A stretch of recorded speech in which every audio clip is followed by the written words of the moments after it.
Amar después de la pérdida. Rebecca Armstrong nunca pensó que la felicidad pudiera romperse de manera tan abrupta.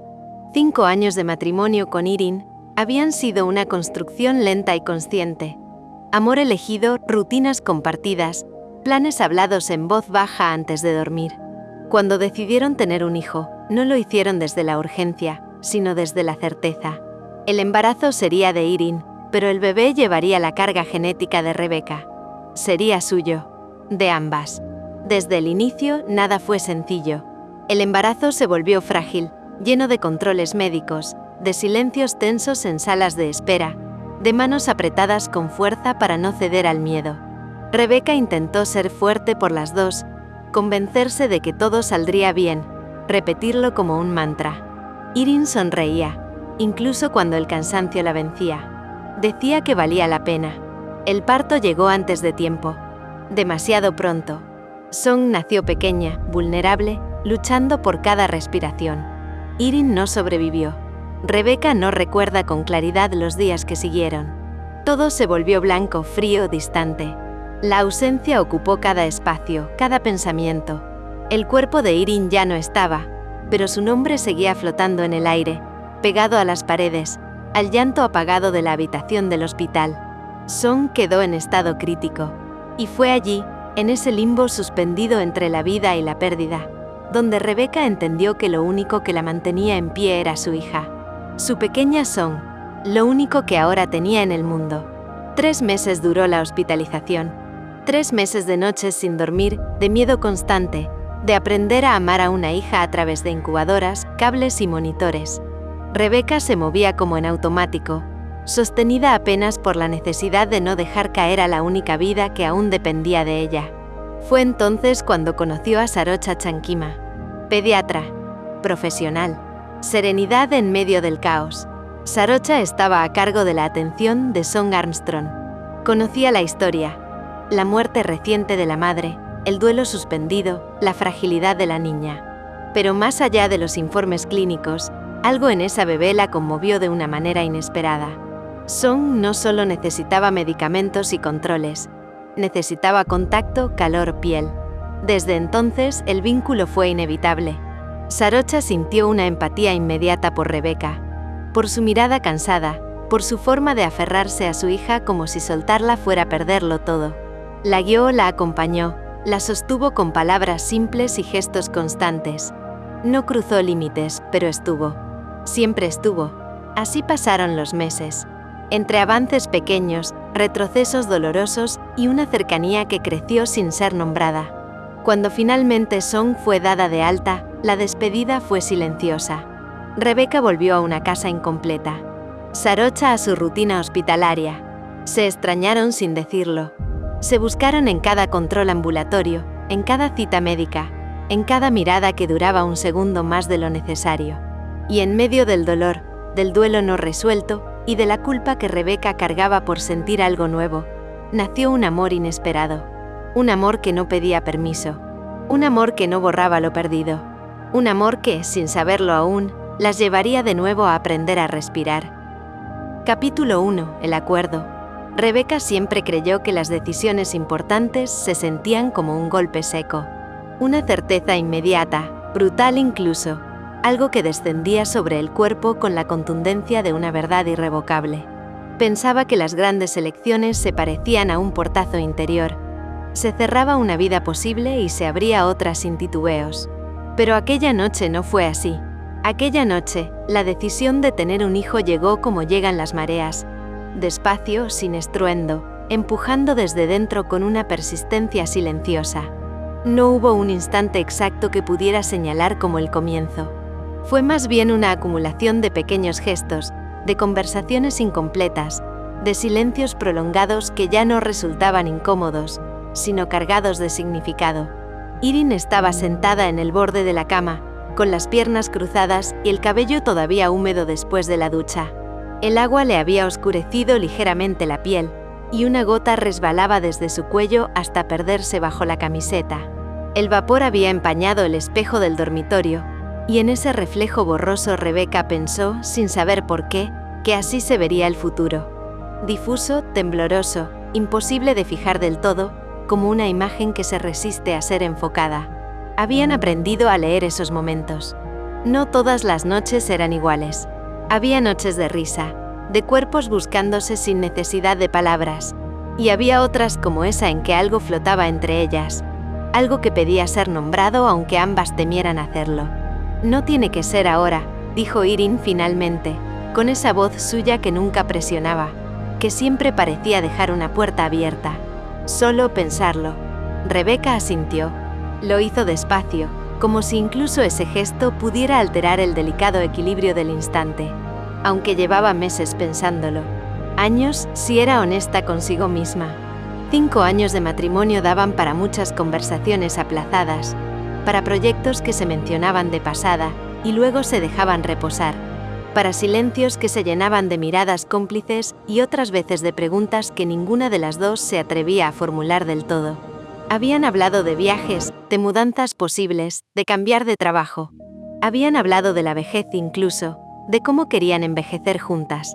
Pero la palabra hijo siempre aparecía rodeada de un respeto, casi reverencial, como si temieran profanarla al decirla en voz alta.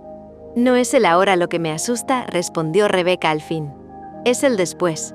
Lo dijo sin dramatismo, pero con una honestidad que le apretó el pecho apenas terminó la frase. El después. Todo lo que venía después de tomar una decisión que no tenía marcha atrás.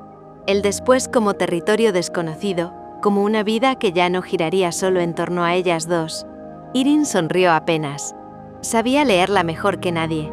No porque Rebecca fuera transparente, no lo era, sino porque Irene había aprendido a descifrar sus silencios, a reconocer cuando una pregunta escondía muchas más debajo. Se acercó y apoyó la frente contra la de ella.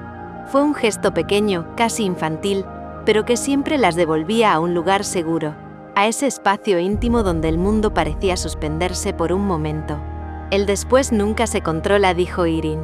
Ni siquiera cuando creemos que sí. Rebecca cerró los ojos. Pensó en su madre, en la forma en que siempre había hablado de la maternidad, como si fuera una certeza absoluta, una misión clara, un camino recto del que no se dudaba. Pensó en las frases heredadas, en esa idea de que amar a un hijo era algo inmediato, instintivo, casi automático. Pensó también en todas las veces que ella misma había dudado. No por falta de amor, sino por exceso de conciencia. Rebecca sentía demasiado. Analizaba demasiado. Siempre había sido así. Y en esa intensidad había encontrado refugio y miedo a partes iguales. Quiero que sea mío, dijo entonces, sin levantar la voz. Biológicamente mío. La frase quedó suspendida entre ellas, pero no cayó con peso. No hubo tensión brusca ni sorpresa teatral. Irene no se sorprendió. Ya lo habían hablado antes, en fragmentos, en frases sueltas que quedaban flotando en el aire como promesas sin firmar. Aún así, escucharla decirlo de forma tan clara, hizo que algo se acomodara y a la vez se tensara dentro de ella. Irene tomó aire antes de responder, no por duda, sino por la importancia del momento. Y yo quiero gestarlo, dijo. Sentirlo crecer. Llevarlo conmigo. No lo dijo como una renuncia ni como un sacrificio. Lo dijo con una convicción serena, casi luminosa.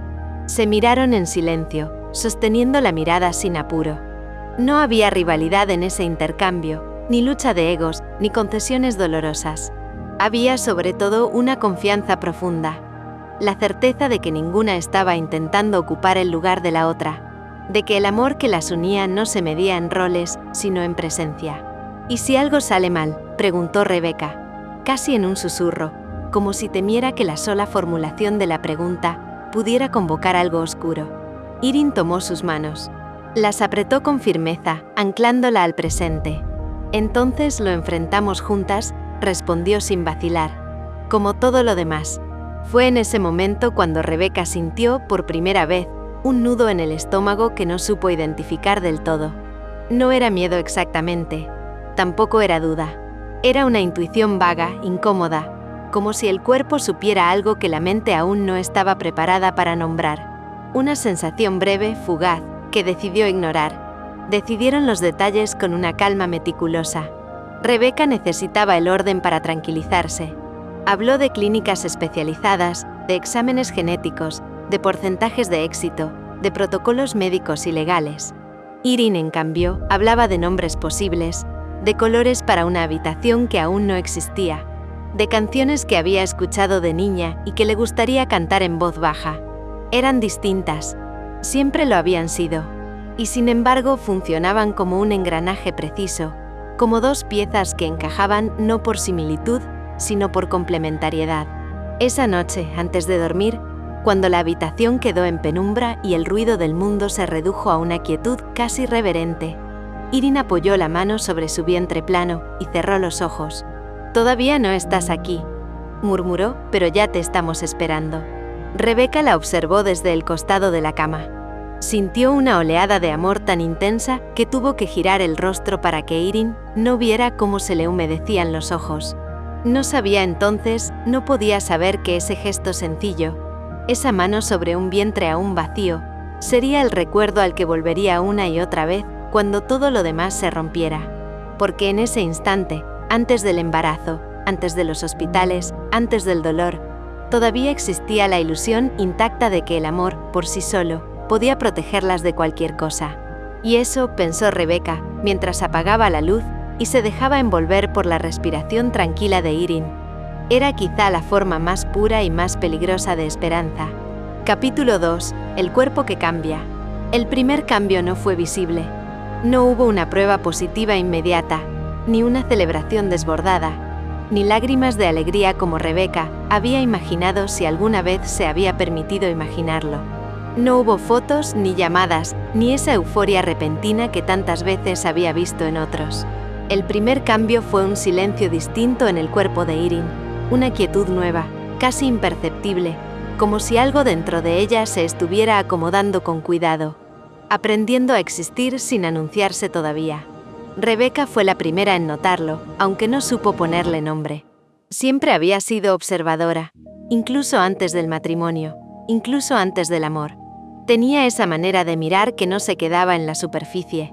Por eso le llamó la atención que Irene se quedara unos segundos más sentada en la cama al despertar, con los pies todavía colgando, respirando hondo antes de incorporarse, como si evaluara internamente si podía levantarse de una sola vez. No era debilidad. Rebecca lo supo enseguida. Era atención. Un cuerpo que empezaba a escucharse de otra manera, que ya no se daba por sentado. «Quizá estoy sugestionada», dijo Irene una mañana, apoyada en el marco de la puerta de la cocina, sonriendo mientras miraba la cafetera. «O quizá no», lo dijo con ligereza, pero sus ojos buscaban algo en el rostro de Rebecca. Una confirmación, una complicidad, una señal de que no estaba imaginando cosas. Rebecca no respondió enseguida. Observaba cada gesto con una intensidad casi excesiva, como si el amor se hubiera transformado de pronto en una forma de vigilancia constante. El modo en que Irene sostenía la taza de café sin llegar a beberla, cómo la acercaba a los labios y luego la dejaba sobre la encimera, intacta. El leve gesto de desagrado cuando el olor subía demasiado rápido y le llenaba la nariz.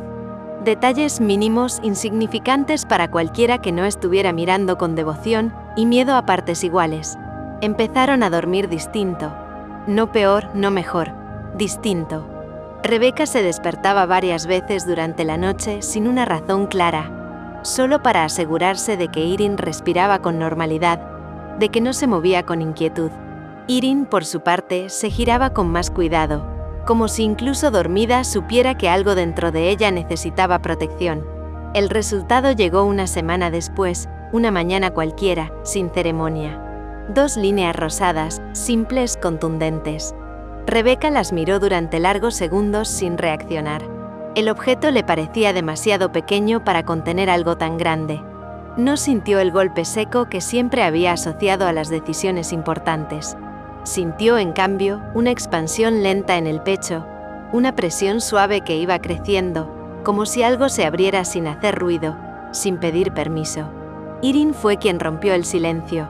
«Creo que ya no somos solo las dos», susurró, apoyando la mano sobre el test, como si al tocarlo pudiera establecer un primer contacto. «Sí». No dijeron nada más. Se abrazaron con cuidado, como si el gesto tuviera que ser medido.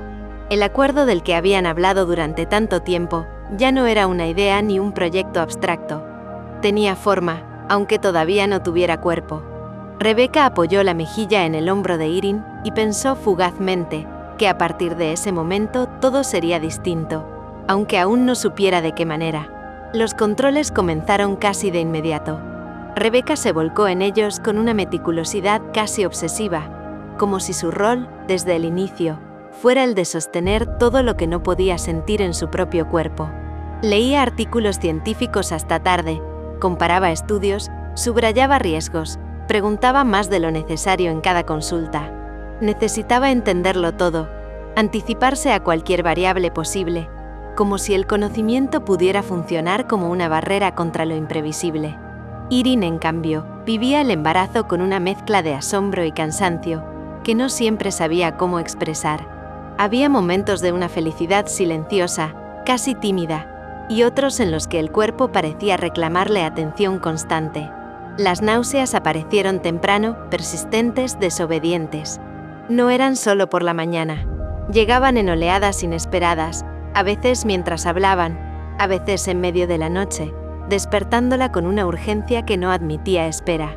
«No pasa nada», decía Irene, sentada en el suelo del baño, la espalda apoyada contra la pared fría, los ojos cerrados. «Es normal».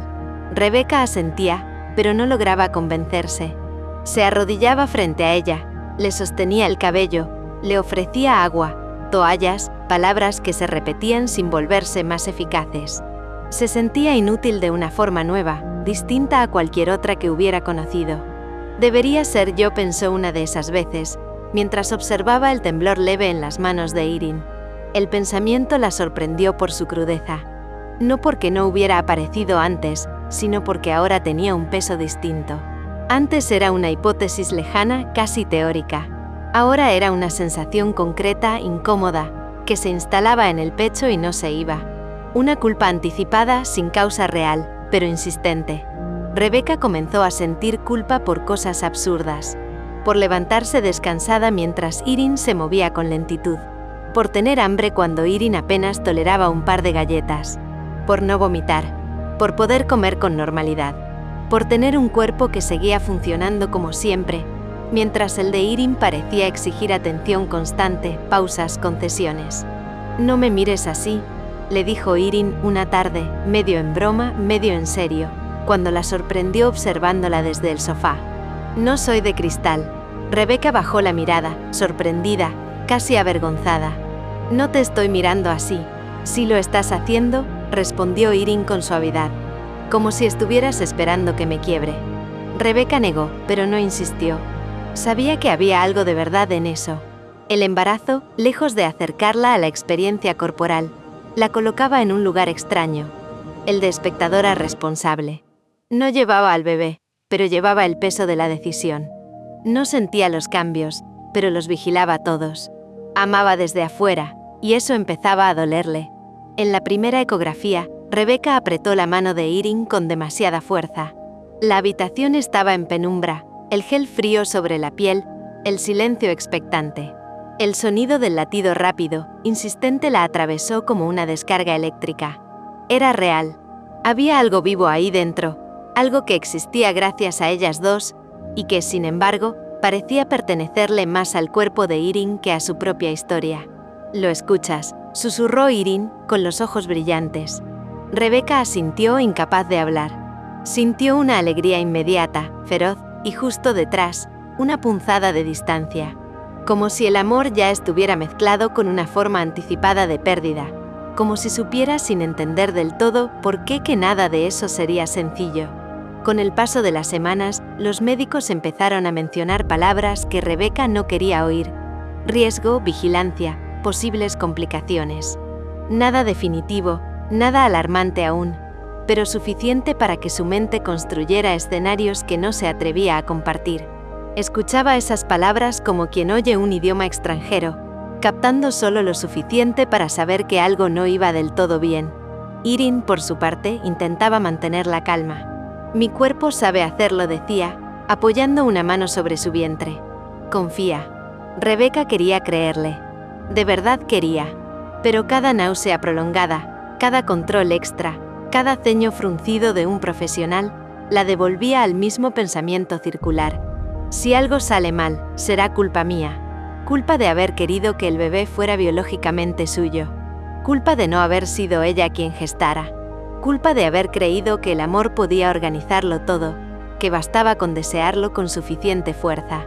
Una noche, mientras Irene dormía con dificultad, respirando de forma irregular, Rebecca permaneció despierta. Escuchaba ese ritmo imperfecto como si fuera una señal que necesitaba descifrar. Apoyó la mano con cuidado sobre el vientre que empezaba apenas a insinuarse, como si pidiera permiso para tocar algo que aún no sentía propio.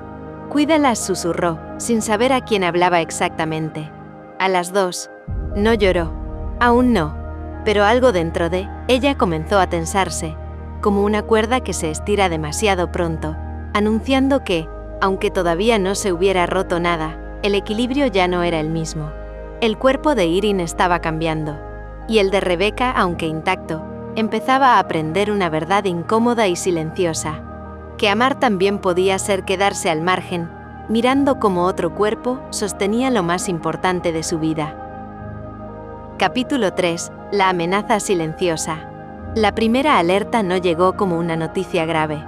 No hubo palabras urgentes ni miradas alarmadas, ni esa coreografía médica que anuncia el peligro sin necesidad de nombrarlo.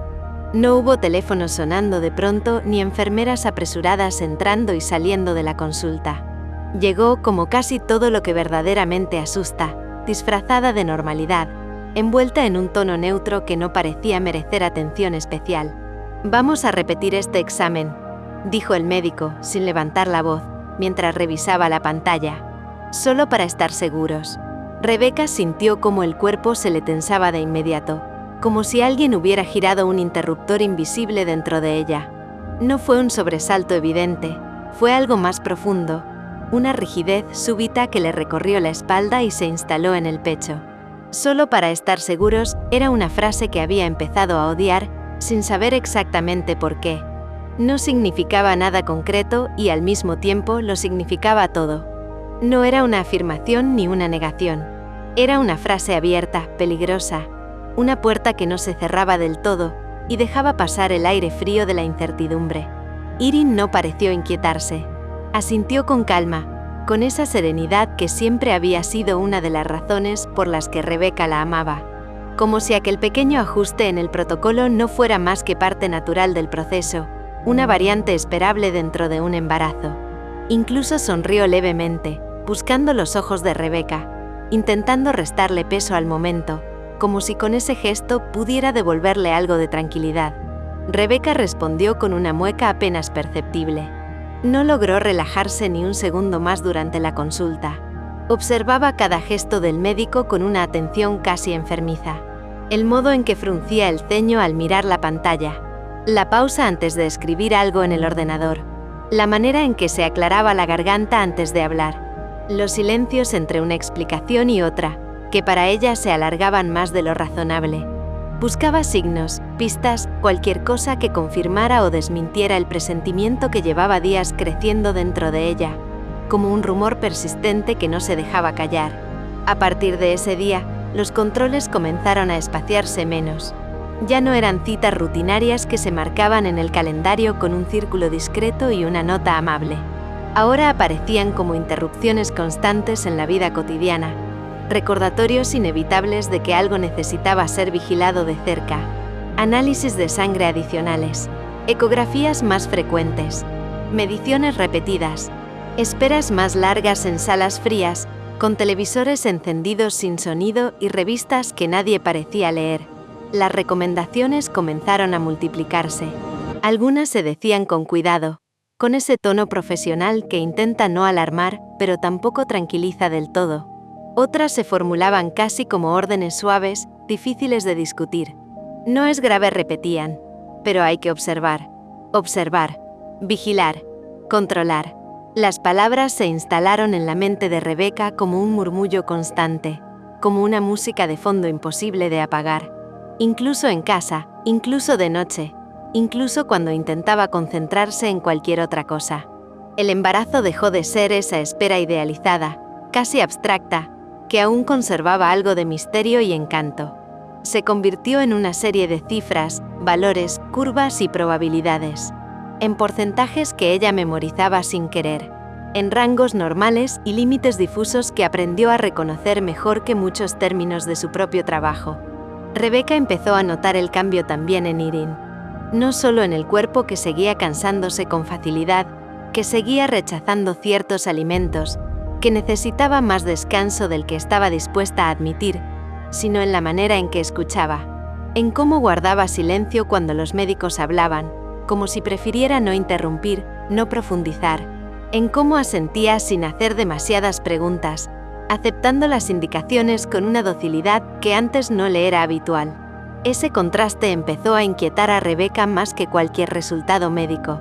«¿No te preocupa?», le preguntó una noche, mientras revisaba unos informes impresos en la mesa del comedor, subrayados y llenos de anotaciones al margen. Había marcado frases, cifras, advertencias, como si al hacerlo pudiera fijarlas, dominarlas. Irene la miró con suavidad. Tenía los ojos cansados, el gesto sereno, pero había algo frágil en su postura. «Claro que me preocupa», respondió. «Pero no quiero vivir solo desde ahí». Rebecca cerró los papeles con un gesto brusco. El sonido seco del papel al plegarse resonó más de lo que pretendía. No porque estuviera en desacuerdo, sino porque sentía que no podía permitirse ese lujo. No podía elegir no vivir desde el miedo. Alguien tenía que preocuparse. Alguien tenía que sostener ese temor para que no se filtrara por todas partes, para que no se instalara en cada gesto cotidiano. Y ese alguien, sin decirlo en voz alta, sentía que debía ser ella. El terror comenzó a instalarse de una forma silenciosa, casi elegante. No era pánico. No era aún desesperación. Era algo más persistente, más corrosivo. Una vigilancia constante del pensamiento, una revisión obsesiva de escenarios posibles.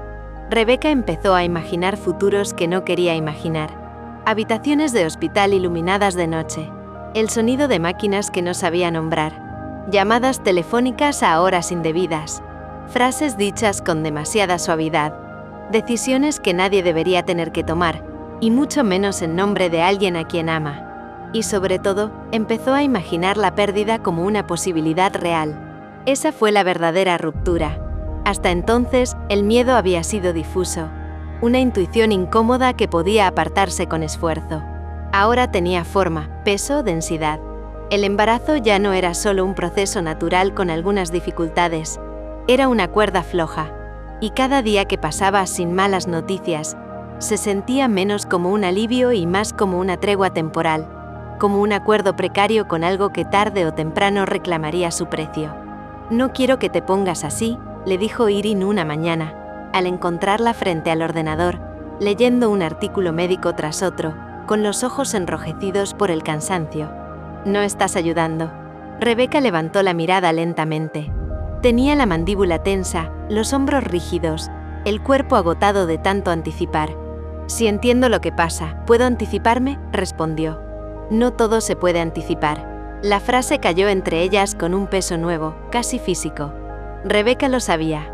Siempre lo había sabido. Pero ahora esa verdad le resultaba insoportable. Porque no anticiparse significaba aceptar la vulnerabilidad absoluta. Significaba reconocer que no había control real, que el amor no blindaba nada, que incluso las decisiones tomadas con cuidado podían conducir al desastre. El cuerpo de Irene comenzó a necesitar reposo más estricto, menos horas de trabajo, más controles, más recomendaciones que ya no se parecían a sugerencias. Rebecca reorganizó su vida en torno a eso sin pensarlo demasiado. Cambió horarios, canceló compromisos, pospuso proyectos que antes había considerado importantes. Todo podía esperar. Todo debía esperar. Lo que no podía esperar era ese miedo que crecía por dentro como algo vivo, alimentándose de cada silencio, de cada palabra ambigua, de cada noche en vela en la que contaba la respiración de Irene sin darse cuenta. Una tarde, al salir de una consulta especialmente larga, Rebecca se quedó sentada en el coche sin arrancar. El estacionamiento estaba casi vacío. El aire parecía denso e inmóvil. Irene apoyó la cabeza contra el respaldo y cerró los ojos. «Estoy cansada», dijo, pero no asustada. Rebecca no respondió. Tenía las manos rígidas sobre el volante, los dedos blancos de tanto apretar. Pensó sin querer que alguien tenía que asustarse por las dos.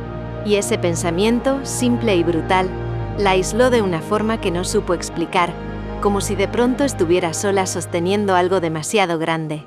Esa noche, el romance terminó de resquebrajarse. No hubo discusión ni escena dramática. No hubo reproches ni palabras dichas de más. Solo una certeza que se instaló con crudeza.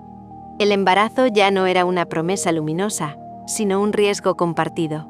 Y el amor, lejos de protegerlas, parecía exponerlas aún más, dejarlas vulnerables a un dolor que ninguna estaba preparada para nombrar. Rebecca se acostó junto a Irene, escuchó su respiración, contó los segundos entre una inhalación y otra, como si ese ritmo fuera lo único estable que quedaba. Sintió cómo el terror de perderlo todo a Irene, al bebé, a la vida que habían imaginado, se le acomodaba en el pecho como una presencia constante, silenciosa, imposible de expulsar. No lloró. Seguía sin llorar, pero entendió, con una claridad dolorosa, que algo se había perdido para siempre. Desde ese momento, el embarazo dejó de ser romántico, y el miedo empezó a formar parte de la familia. Capítulo 4. El parto que no debía llegar. El cuerpo de Irene dio la primera señal a las 3 de la madrugada. No fue un dolor claro, ni una contracción reconocible como las que aparecían en los libros o en las clases de preparación al parto que apenas habían alcanzado a comenzar. Fue algo más ambiguo, más traicionero. Una presión profunda, un malestar que se extendía entre el vientre y la espalda baja, una incomodidad que no cedía al cambiar de posición. Como si algo dentro de ella hubiera decidido moverse antes de tiempo, como si la vida y el riesgo se hubieran confundido en un mismo instante. Irene se despertó con el corazón acelerado, consciente de que algo estaba cambiando en su cuerpo, y respiró hondo tratando de medirlo. «Rebecca», susurró finalmente, con voz temblorosa. «Creo que debemos ir al hospital». Rebecca, aún medio dormida, se incorporó de golpe. Dormía mal desde hacía semanas. Cualquier alteración en la respiración de Irene bastaba para sacarla del sueño. Sus ojos se abrieron de par en par, y el miedo se instaló antes de que pudiera siquiera preguntar. «¿Qué pasa?», dijo, su voz cortada por la alarma y el sueño interrumpido.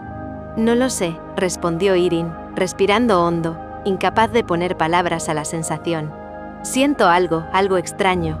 No había necesidad de más explicaciones. Rebecca supo que algo estaba mal. Saltó de la cama, buscando ropa, zapatos, documentos. Su cuerpo ya había decidido antes que su mente.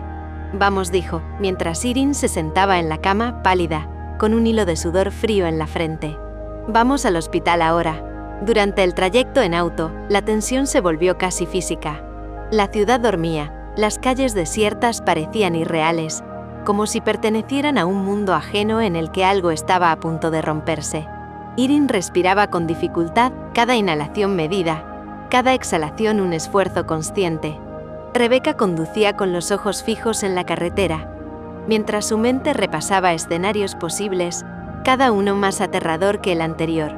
En un momento de calma relativa, cuando la velocidad era constante y la ciudad parecía detenerse, Irene le habló con voz baja, casi un murmullo. Quiero que la llamemos Song». Rebecca sintió que un escalofrío la recorría. Pronunciar ese nombre era un acto de valentía, un hilo de esperanza en medio del miedo que se acercaba. «Song será su nombre», susurró Rebecca, como si sellara un juramento silencioso. «Será Song». El hospital apareció ante ellas antes de que pudieran procesar más emociones. Las luces blancas del hall, los carteles luminosos, las puertas automáticas que se abrieron ante ellas, todo parecía demasiado brillante, demasiado frío. La urgencia se volvió palpable. Manos que medían, palpaban, presionaban. Voces que daban órdenes. Instrumentos que chirriaban suavemente en el fondo. Rebecca acompañó a Irene hasta la entrada de urgencias, cargando una bolsa de objetos que parecía inservible frente a lo que se venía. Allí los médicos confirmaron la alarma. Trabajo de parto prematuro de alto riesgo. «Necesitamos ingresar a la paciente de inmediato», dijo el médico.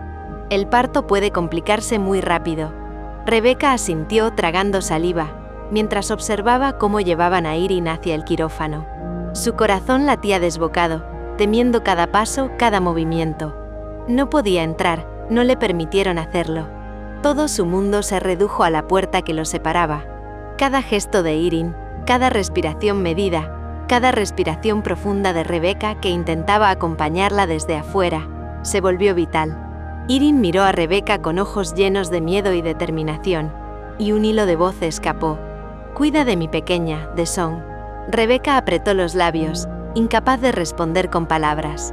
Solo pudo asentir, sosteniendo su propia respiración, mientras el equipo médico la conducía más allá de la puerta.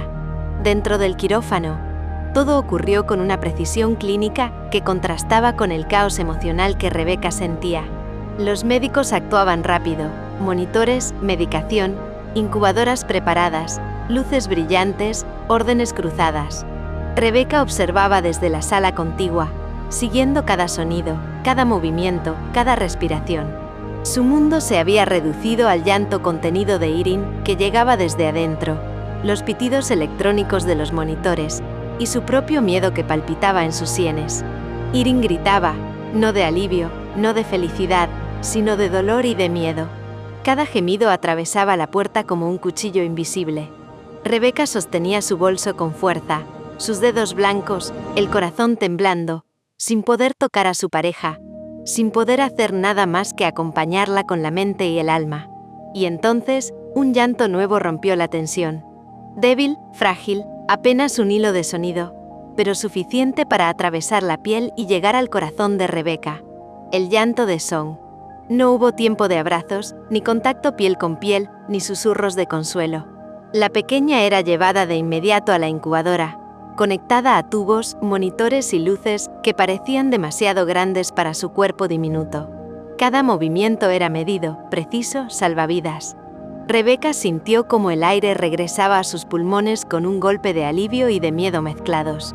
Todo lo que había esperado del nacimiento. Calidez, ternura, conexión inmediata quedaba suspendido. Solo quedaba la urgencia, la incertidumbre y la certeza de que el peligro aún no había pasado. Irene, exhausta, cerró los ojos, con lágrimas deslizando por sus sienes. Rebecca permaneció afuera, viendo a través del cristal de la incubadora improvisada, su corazón roto y a la vez aferrado a la vida que acababa de irrumpir entre ellas. Nada sería sencillo. El nacimiento de Song no fue un inicio tranquilo, fue una irrupción, un acto de supervivencia y miedo, una lección brutal de que la vida a veces llega antes de que estemos preparados. Y mientras los pitidos de los monitores marcaban un ritmo irregular, Rebecca comprendió con claridad que el pánico apenas estaba comenzando, y que ahora su papel sería sostener, proteger y esperar, sin poder hacer nada más que amar con intensidad y mantener la esperanza viva. Capítulo 5. La muerte que no estaba en el guión. La muerte de Irene no llegó de golpe. No hubo un colapso repentino, ni un instante dramático que permitiera al corazón reaccionar con gritos o negación. No hubo una hora, claro, que señalara el momento exacto. Llegó como tantas cosas en los hospitales, envuelta en una secuencia de gestos técnicos, palabras medidas y un tiempo extraño que parecía estirarse sin avanzar, como si alguien hubiera ralentizado el mundo sin avisar. Primero fue el silencio.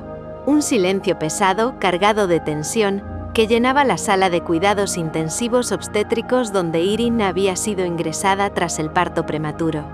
Rebecca permanecía afuera, detrás del vidrio de la unidad, separada de la habitación donde su mundo se sostenía en monitores, sueros y respiración asistida.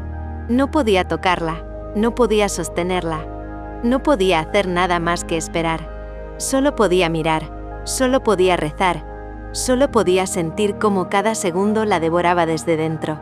Cada pitido de los monitores, cada luz intermitente, cada movimiento del personal médico era un recordatorio de que la vida pendía de un hilo.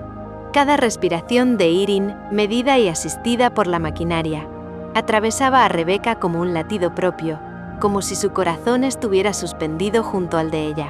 Se obligó a mantenerse de pie, rígida, con la espalda apoyada contra la pared fría. Cada vez que los médicos entraban o salían, cada vez que se escuchaba un paso apresurado, sentía que la esperanza se balanceaba, tambaleante entre el alivio y el miedo absoluto. Cada segundo era eterno, y al mismo tiempo, demasiado corto para procesar el dolor que amenazaba con devorarla. «Está muy débil», dijo finalmente una voz profesional detrás de ella. Rebecca giró lentamente, pero no apartó los ojos del vidrio que separaba su mundo del de Irene. «Vamos a hacer todo lo posible por estabilizarla». Estabilizar, la palabra sonó extraña, lejana, insuficiente. Era un hilo delgado que sostenía su esperanza, mientras algo dentro de ella se quebraba lentamente. La angustia la envolvía como un manto húmedo. Su pecho dolía, sus manos estaban frías y húmedas de sudor. Cada minuto que pasaba se estiraba hasta parecer una eternidad. Rebecca cerraba los ojos por segundos, y en esos parpadeos se veía a sí misma, sosteniendo la mano de Irene en la cama de su casa, compartiendo un desayuno sencillo, riendo con los ojos, tocando su cabello. Cada gesto de amor cotidiano ahora parecía imposible de alcanzar. Esos recuerdos se mezclaban con la imagen de su cuerpo reducido a monitores y tubos, la respiración asistida y las luces blancas e implacables del hospital. Cada memoria la anclaba a la mujer que estaba perdiendo, mientras la otra la separaba de la brutal realidad. Se obligaba a respirar, pero cada inhalación era un recordatorio de que no podía ayudar, de que estaba completamente impotente.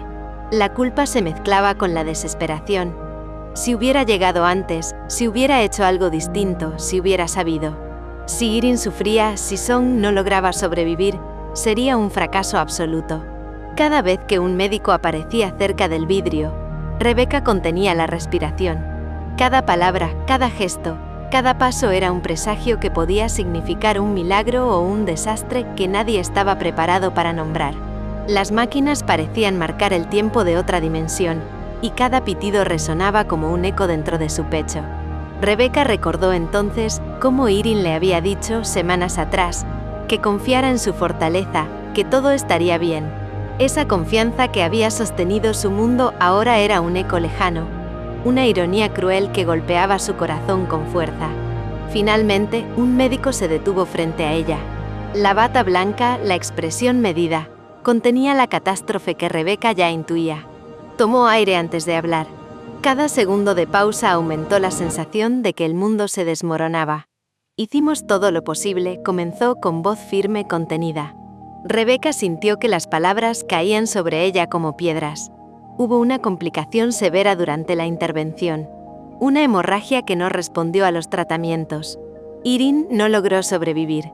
Fallecida. La palabra fue un golpe seco, brutal, que no dejaba espacio a dudas ni negaciones. El cuerpo de Rebecca se paralizó. Sus manos se aferraron a la pared que tenía a su lado, buscando sostenerse en algo. Cada fibra de su ser temblaba, incapaz de procesar lo que acababa de escuchar. No hubo gritos, no hubo llanto, solo un hilo de sonido profundo, casi animal, que escapó de algún rincón de su pecho. Se apoyó contra la pared, intentando absorber la realidad, intentando comprender cómo el mundo podía continuar mientras ella acababa de perder todo lo que amaba. «Prometí cuidarlas», susurró, más para sí misma que para alguien más. «Lo prometí y fallé». El tiempo dejó de tener sentido. Cada minuto parada en ese pasillo se estiraba hasta lo insoportable. Rebecca repasaba mentalmente cada momento vivido con Irene. Cómo la miraba al despertar, cómo sostenía su mano en los días difíciles, cómo su voz era calma y firmeza aún en los momentos de miedo. Todo parecía tan cercano y a la vez inalcanzable. Cada risa, cada gesto de cariño, cada caricia se había convertido en un recuerdo que la perforaba desde dentro. Rebecca se dirigió al área de cuidados intensivos neonatales. Sus ojos se encontraron con la incubadora donde estaba Song. La niña estaba allí, aislada, conectada a respiradores, monitores y tubos que la mantenían viva. Rebecca no podía tocarla, solo observarla. Y aún así, cada respiración asistida, cada pequeño movimiento, cada parpadeo de la frágil niña le atravesaba el alma. Era un milagro diminuto que dependía completamente de alguien que ella no podía controlar. El dolor de perder a Irene se mezclaba con el miedo por Song, y Rebecca sentía como si su corazón se desgarrara en dos, intentando sostener la vida y aceptar la muerte al mismo tiempo.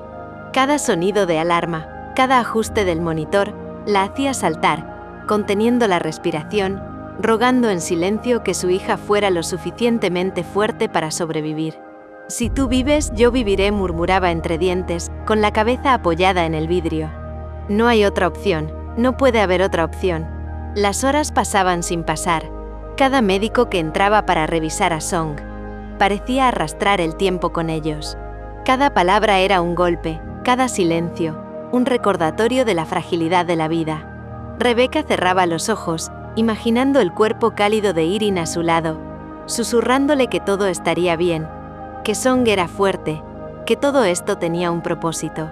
Pero la realidad la golpeaba con crudeza. Irene no estaba. La vida de su pareja había terminado en manos de la casualidad, de la urgencia, de un hilo de azar que nadie podía controlar. Y Song estaba ahí, frágil y diminuta, luchando por cada respiración. La muerte y la vida se habían separado de golpe, dejando a Rebecca atrapada en un mundo suspendido entre el dolor y la esperanza. El mundo de Rebecca se había transformado para siempre. La mujer que amaba había desaparecido, y su hija prematura era ahora la única razón para respirar, para mantenerse de pie, para existir. Cada segundo frente a la incubadora era un suplicio silencioso, un duelo prolongado que no podía acortar. Y mientras observaba, con los ojos enrojecidos y el corazón desbordado, comprendió que el verdadero desafío apenas comenzaba. Capítulo 6. La niña entre tubos. Song parecía más una idea que un cuerpo. Eso fue lo primero que pensó Rebecca cuando la vio con atención por primera vez, sin la prisa del traslado ni el caos de las horas anteriores.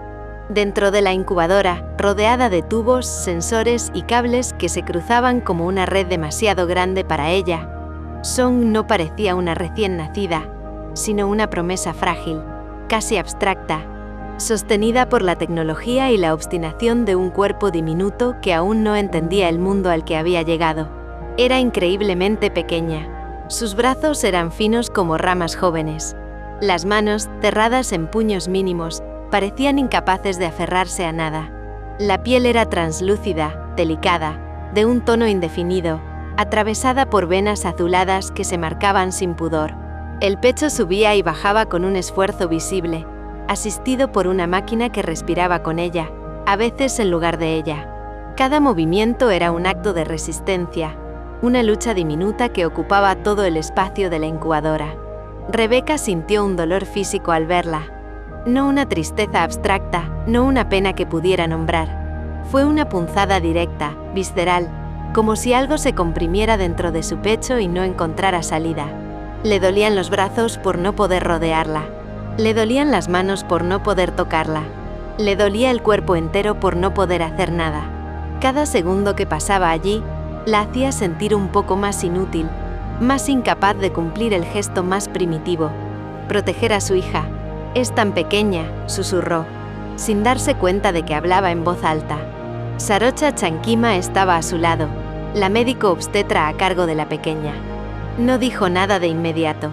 Observaba a Song con la atención absoluta que ponía en sus pacientes, pero había algo más en su mirada, algo que no figuraba en ningún protocolo. Un silencio respetuoso, casi reverente. Algo que escapaba a los términos médicos y que rozaba lo humano en su estado más puro. «Nació antes de tiempo», respondió finalmente. «Su cuerpo aún está aprendiendo a estar aquí». Rebecca apoyó la frente contra el vidrio de la incubadora. Estaba tibio, vivo, demasiado firme para la fragilidad que contenía. «¿Le duele?», preguntó. «Todo esto, ¿le duele?». La pregunta no era médica, era desesperada. Sarocha la entendió de inmediato. «No como lo imaginamos los adultos», dijo con suavidad. «Está incómoda, sí. Está luchando, pero no está sola». Rebecca cerró los ojos. Luchar. Esa palabra volvía una y otra vez, como si fuera el único verbo disponible. Song luchaba. Irene había luchado. Y ella. Ella apenas estaba aprendiendo a mantenerse en pie. El impedimento de no poder tocarla se volvió insoportable con el paso de los minutos. Rebecca sentía los brazos pesados, inútiles, como si su cuerpo reclamara un gesto que le estaba prohibido. Se llevó una mano al pecho, buscando aire, como si el contacto físico fuera el único modo de sobrevivir a la desesperación. Quiero cargarla, dijo. Solo un segundo. Quiero que me sienta. Sarocha bajó la mirada hacia los monitores, hacia los tubos, hacia esa arquitectura delicada que mantenía a Song con vida. Aún no respondió. Todavía no es seguro. La negativa no fue brusca. Fue firme. Y aún así, atravesó a Rebeca como una herida nueva. Asintió. Siempre asentía. Pero el dolor no se fue. Se intensificó. Se le instaló en los hombros, en la espalda, en la mandíbula que no dejaba de apretar. Era un dolor extraño. No provenía de una pérdida reciente, sino de una imposibilidad presente. No poder tocar a su hija. No poder cumplir el gesto más básico, más primitivo, más necesario. Rebeca empezó a temblar. No era un llanto. Era un temblor silencioso, contenido, que recorría su cuerpo sin permiso. Sarocha lo notó de inmediato. No como médica, sino como alguien acostumbrada a observar más allá de los signos vitales. Si quiere sentarse, sugirió. Esto puede ser abrumador. Rebeca negó con la cabeza. Si me siento, no me levanto, respondió, con una honestidad que la sorprendió a ella misma. Sarocha asintió. Entendía. Durante un largo rato, ninguna de las dos habló. Solo el sonido constante de las máquinas, ese pulso artificial que mantenía a Song en el límite entre el aquí y el todavía no. Rebeca seguía allí, inmóvil, como si su presencia pudiera inclinar la balanza, aunque nadie se lo hubiera prometido. Su mirada se perdió entre los tubos, los monitores, la respiración asistida, tratando de encontrar un hilo que la conectara con la realidad. Sarocha, en cambio, empezó a sentir algo distinto. No era compasión profesional. Eso lo conocía bien. No era tampoco la preocupación clínica que despertaba un caso complejo. Era otra cosa, más incómoda, más personal. Una sensación de cercanía inexplicable con esa mujer que miraba a su hija como si el mundo entero se redujera a ese rectángulo de vidrio. Había visto muchas madres, muchos padres, muchas pérdidas, pero había algo en Rebeca que la desarmaba. Tal vez era la quietud excesiva, tal vez era la forma en que no lloraba, como si el cuerpo aún no se lo permitiera. Tal vez era esa tristeza contenida, peligrosa, que no pedía consuelo, pero lo necesitaba con urgencia. Y Song. Sarocha se acercó un poco más a la incubadora. Ajustó con cuidado uno de los sensores. Observó la respiración asistida, los pequeños movimientos involuntarios de los dedos. Sintió cómo la fragilidad de la niña y la presencia desesperada de su madre se combinaban en un acto silencioso de supervivencia. Es fuerte, dijo. Más de lo que parece. Rebeca la miró por primera vez desde que habían entrado. Sus ojos estaban enrojecidos, pero secos, vacíos y llenos al mismo tiempo. Tiene que serlo, respondió. No puede irse tan bien. Sarocha sintió un nudo en el pecho. Un reflejo involuntario. Esa frase no era solo una súplica. Era una declaración de supervivencia. No la vamos a soltar, dijo sin pensar demasiado. Ni un segundo. No era una promesa médica. Era algo más personal. Algo que en otro contexto quizá no debería haber dicho. Pero lo dijo igual. Rebeca volvió a mirar a Song. Apoyó ambas manos contra el vidrio, como si ese gesto pudiera atravesarlo. Hola, pequeña, susurró. Soy mamá. La palabra salió temblorosa. Nueva. Dolorosa. Absolutamente real. Song no reaccionó. O tal vez, sí, en un nivel que nadie podía medir todavía. Sarocha observó la escena en silencio, y sin saberlo aún, empezó a comprender que aquella niña no solo estaba luchando por vivir, sino que estaba tejiendo, hilo a hilo, un vínculo invisible entre tres cuerpos heridos. Uno diminuto entre tubos, uno devastado, de pie frente al vidrio, y el suyo propio, que empezaba a sentir que ese caso, esa madre, esa niña, ya no eran solo parte de su trabajo. Algo se había movido, y ya no habría vuelta atrás. Mientras Rebeca permanecía allí, inmóvil, Sarocha tomó un respiro profundo, y por primera vez, permitió que su atención no solo se centrara en la salud de la niña, sino también en el dolor que emanaba de la mujer que la sostenía a distancia. Algo sutil, casi imperceptible, comenzó a formarse entre ellas. Un entendimiento silencioso, sin palabras, que uniría sus mundos durante los días, las semanas y los meses que aún estaban por llegar. No olvides seguir el canal, suscribirte, darle me gusta y seguir disfrutando de la historia.